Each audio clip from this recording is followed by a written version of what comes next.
E agora então passaria às questões. Começaria pela reforma do processo penal, para me congratular pelo facto de a curto prazo, haver uma proposta do Governo sobre essa matéria. Creio que, para aí, entendo assim, o que nos foi dito hoje pelo Sr. Ministro e pelo Sr. Secretário de Estado, mas também sempre direi que efetivamente estamos todos a atuar. Poderíamos ter resolvido isto já há mais tempo, porque aquilo que o Observatório da Justiça, na sua avaliação, na sua monitorização da mais recente reforma penal, aquilo que fez foi verificar à lupa a veracidade daquilo que era visível à vista desarmada, praticamente por toda a gente, e portanto que tinham sido cometidos erros graves na última reforma das leis penais, relativamente à prisão preventiva, relativamente ao segredo de justiça, era algo que, designadamente nestes dois aspectos, era algo que já toda a gente dizia, e portanto isto já poderia ter sido resolvido há mais tempo. Efetivamente não o foi. Há iniciativas legislativas apresentadas aqui, designadamente o PCP apresentou já um projeto de lei sobre essa matéria, que vai muito no sentido das preocupações manifestadas pelo Observatório da Justiça, e aliás retomando a iniciativa apresentada já na parte final da legislatura anterior, e agora com a apresentação da proposta de lei do Governo, creio que estaremos em condições de, com alguma celeridade, resolver estes problemas graves que existem e que devem, quanto antes, ser resolvidos. Ainda mais 3 questões. Uma delas relativamente à preocupação com que vemos o problema da venda de imóveis do Ministério da Justiça e opções que foram tomadas relativamente a essa matéria e com a qual estamos todos confrontados, e está este Governo, obviamente, confrontado. Porque faz, de facto, muita impressão que nós estejamos confrontados com factos como o que se passa com os estabelecimentos prisionais de Lisboa e de Pinheiro da Cruz, em que foram vendidos pelo Ministério da Justiça, e agora o Ministério da Justiça está a pagar uma renda pela utilização desses imóveis que, pelo que foi noticiado na comunicação social, cada ano da renda corresponde a cerca de 5% daquilo que foi o preço da venda. O que significa que, na melhor das hipóteses para o Ministério da Justiça, isto em 20 anos, pagar-se em rendas aquilo que se obteve com a alienação, sendo certo que se trata de um magnífico negócio para quem adquirir estes imóveis. E, portanto, não se entende, sendo ainda noticiado que este tipo de lógica, este tipo de alienar para depois pagar a renda pela utilização, está a ser utilizada em mais de 2 dezenas de edifícios do Ministério da Justiça, ficamos muito preocupados sobre que gestão financeira é esta e que defesa dos interesses do Estado é esta. À vista desarmada, aquilo que parece é que estamos na presença de promotores imobiliários que fazem excelentes negócios à custa de uma má opção financeira por parte do Ministério da Justiça. E, portanto, gostaria que o Sr. Ministro se pronunciasse sobre este aspecto e nos dê conta das diligências que o Governo entende tomar com vista a fazer com que o Estado português não seja lesado com opções de venda de património. Gostaria também de saber qual é o ponto da situação relativamente à polémica construção do novo estabelecimento prisional, que, como se sabe, foi escolhida uma localização extremamente controversa, e gostaria de saber qual é o ponto de situação. Foi, obviamente, contestado, inclusive do ponto de vista judicial, e gostaria de saber, dado o impacto ambiental grave da sua construção, em Almeirim,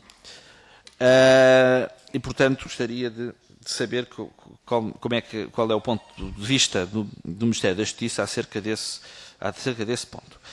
Por último, a questão foi anunciado, pelo menos vimos na comunicação social, que, e aliás já foi aqui referido hoje, creio que embora de passagem, que se prevê que haja uma suspensão dos prazos processuais de 15 a 31 de julho. Isso foi anunciado. Não, devo dizer que não temos nenhuma objeção de princípio a isso, mas gostaria de salientar que essa medida destrói uma das bandeiras mais demagógicas do Ministério da Justiça anterior, porque, bem ou mal, do meu ponto de vista mal, a suspensão dos prazos judiciais tem sido identificada com férias judiciais, o que é, obviamente, errado. Os tribunais não fecham, mas, enfim, criou-se na opinião pública a ideia de que havia umas enormes férias judiciais.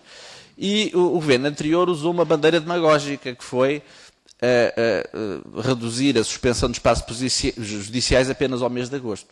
Nós verificamos que aquilo que o governo agora se propõe fazer é nem mais nem menos, se quisermos usar a terminologia do governo anterior, alargar as férias judiciais em 15 dias. Eu não direi que é assim, mas creio que, porque nunca chamei a isso férias judiciais, até me parece que esta medida tem razoabilidade, mas também gostaria de registar que é uma bandeira do governo anterior que cai por terra. Neste caso, ainda bem. Porque eu creio que ninguém ganha com o tratamento demagógico destas questões. Uma última questão. Eu estou a colocar questões muito conjunturais, porque creio que como nós temos reuniões trimestrais deste tipo, creio que há vantagem em tratar não apenas as grandes questões, mas também questões do dia-a-dia. Eu gostaria de saber se houve alguma coordenação a nível superior com a Direção-Geral dos Serviços Prisionais relativamente a uma ação policial realizada há umas semanas atrás no estabelecimento prisional de Santa Cruz do Bispo. Efetivamente, tratou-se de uma ação que envolveu cerca de 300 efetivos da GNR, fortemente armados,